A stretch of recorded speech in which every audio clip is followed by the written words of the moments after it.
तो दोस्तों ये एक छोटा वीडियो होने वाला है। तो एक्चुअली मैं बांग्लादेश के प्रेजेंट सिचुएशन के बारे में ज़्यादा बात नहीं करता। It upsets me, hence I refrain from talking about it. लेकिन आज जिसके बारे में बात करेंगे उनका ताल्लुक उस चीज़ का ताल्लुकात है विद द 1971 वॉर। तो मैं बात करना चाहूँगा अबाउट डायरेक्टर जनरल वाहिदुल हक। Now, who is this person? To be honest, अगर हम 1971 में जाएंगे, so this man was actually a captain in the 29th Cavalry Regiment of the Pakistani Army, Bengali officer, of course. So, if you have noticed in my previous videos of Operation Searchlight, in Operation Searchlight time at Rangpur Cantonment, जब विद्रोह हुआ था, बहुत सारे Bengali soldiers and officers from 29th Cavalry Regiment, the main backbone armored regiment of the Pakistani army at East Pakistan at that time, Rangpur cantonment में उनका main headquarters था।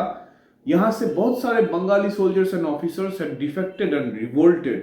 उसमें से एक तो बाद में दिसंबर में even got killed in action, being one of the company commanders in the Mukti Bahini. बहुत सारे लोग मुक्ति वाहिनी में लीडरशिप दिए थे। बहुत सारे लोग खुद निहत्ते रामपुर कैंटोनमेंट से निकल के बहुत सारे मुक्ति वाहिनी रेबल ग्रुप्स को ऑर्गेनाइज करके पाकिस्तानियों के खिलाफ फाइट भी किए थे। But nothing was done like this sort by captain Wahidul Haq. Captain Wahidul Haq कौन था? Captain Wahidul Haq was one of the man जिसके लिए मुक्ति वाहिनी के हाथ से, from the people's hands, 29 cavalry regiment के M24 शैफी टैंक्स जो पड़े हुए थे वो हाथ से निकल गए थे। आप सोचिए, अगर मुक्ति वाहिनी के पास, अगर रिबेलिंग बंगालियों के पास 29 कैवलरी के M24 शैफी टैंक्स आ जाता तो मुक्ति वाहिनी का फाइटिंग स्पिरिट और इतिहास एकदम बहुत ही डिफरेंट होता। लेकिन ये हो नहीं पाया क्योंकि ऑपरेशन सर्चलाइट जब शुरू हुआ था उसके एक दिन बाद ही रोंगपुर में लोगों को पता चल गया था कि पाकिस्तानी फौज उनको मारने वाले हैं। तो उन्होंने खुद एक रेबेलियन ऑर्गेनाइज करके हजारों के तादाद पे रोंगपुर कैंटोनमेंट पहुंच गए थे एंड हैड एनसर्कल देम। उनके पास ज्यादा से ज्यादा .22 या 303 rifles, machetes, knives, sticks, bamboo sticks यही थे। बट कैप्टन वाहिदुल हक, 29 कैवलरी रेजिमेंट के बंगाली ऑफिसर, इन्होंने क्या किया? इन्होंने एक कॉन्वॉय को अरेंज किए with of course his own Pakistani army officers and soldiers जो उनके साथ थे। एक convoy arm with machine guns लेके ये पूरा का पूरा हजारों के तादाद पे जो सिविलियंस थे इनको घेर लिए एंड मशीन गन से फायर खोल दिए इन लोगों के ऊपर। हजारों के तादाद पे बंगाली सिविलियंस मारे गए थे in front of Rangpur cantonment. Men, women dead. Now उसके बाद क्या हुआ इसका? कैप्टन वाहिदुल हक को 29 कैवलरी से निकाल के पाकिस्तान भेजा गया था, वेस्ट पाकिस्तान। इवेंचुअली जब जंग शुरू हो गया था और भारतीय फौज आ गए थे, you know the offensive actions of the Indian armoured corps. If you know the war history of the 29 cavalry regiments operations, you might notice that Indian Army's 69 Armored Regiment, which was attached to the 33 Corps, and 45 Cavalry Regiment attached to the 2 Corps, they had fought the most of the armor battles with the 29 Cavalry Regiment ka tanks, M24 Shafi tanks, and it was the 69 Armored Regiment of the Indian Army that took the surrender of the entire 29 Cavalry Regiment. The CEO of this Pakistani Armored Regiment had surrendered to the 69 Armored Regiment. During the December operations, you know 29 Cavalry had caused a lot of damage to the Indian Armed Forces. Mukti Bahini के साथ तो हुआ ही था in the entire duration of the Mukti Bahini operations and Pakistani military occupation in East Pakistan.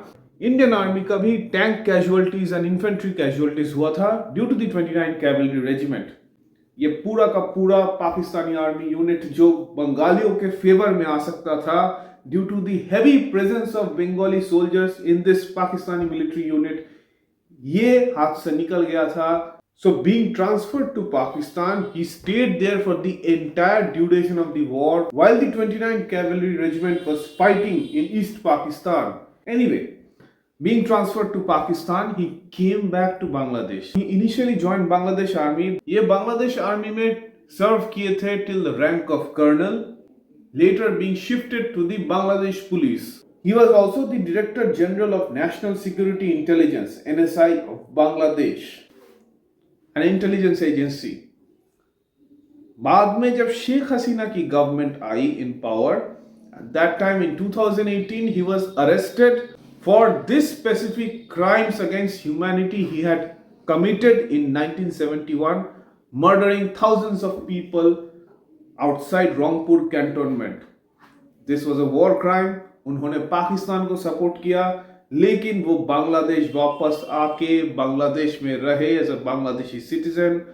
Bangladesh police में भी काम किया, Bangladesh army में भी काम किया, लेकिन due to the successive regimes that came after the death of Sheikh Mujib, nothing happened to him. But 2018 में जेल में डाला गया with a lot of proofs found by the ICT, International Crimes Tribunal. Now, Bangladesh में जब तख्ता पलट हुआ, Sheikh Hasina had to flee. The ICT itself, one of the chief prosecutors of the ICT is right now in 2024, after the fall of Sheikh Hasina government, is headed by somebody who had affiliations and has affiliations from the Jamaat-e-Islami. Anyway, it's Bangladesh's own personal choices and everything. But in October 2024, this war criminal, Muhammad Wahidul Haq, had been released on bail from Bangladeshi prison. Well, it's like forgetting whatever happened in 1971. A country forgiving its own war criminal. This is not even a Pakistani. He's a Bangladeshi. He's a Bengali guy. And proofs have been there of his own involvement in Operation Searchlight, in the first few days of Operation Searchlight, murdering thousands of people. He's right now roaming free in Bangladesh, released on bail. Thank you so much for listening.